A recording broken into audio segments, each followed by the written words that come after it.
اسرائیل Hamas جنگ کو 1 ماہ سے زائد کا عرصہ گزر چکا ہے اور اب تک 10,000 سے زائد فلسطینی شہید ہو چکے ہیں، لیکن اب الاقصام بریگیڈ کے ترجمان ابو عبیدہ کی جانب سے ایک بیان سامنے آیا ہے جس میں انہوں نے اسرائیل کو خبردار کیا ہے کہ بیوقوف نہ بنو،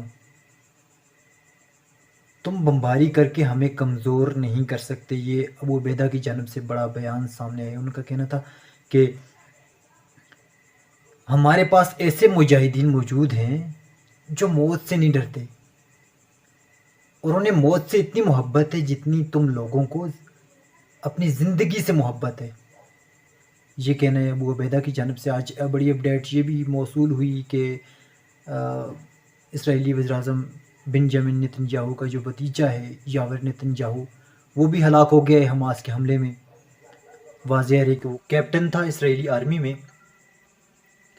تو بڑی اپڈیٹس آ رہی ہیں، حماس نے خبردار کیا اسرائیل کو کہ وہ مزید حملے نہ کرے، اور حماس کا یہ بھی کہنا ہے کہ ہمارے جو جنگجو ہیں وہ بہت کم شہید ہوئے ہیں، زیادہ تر جو ہیں وہ عام شہری شہید ہو رہے ہیں، اور اسرائیل جو ہے وہ زیادہ تر اسپتالوں پہ حملے کر رہا ہے، کہ حالانکہ ہمارے جو سارے جنگجو ہیں وہ انڈر گراؤنڈ ہیں، سرنگوں سے نکلتے ہیں، حملہ کرتے ہیں اور پھر دوبارہ سرنگوں میں چلے جاتے ہیں۔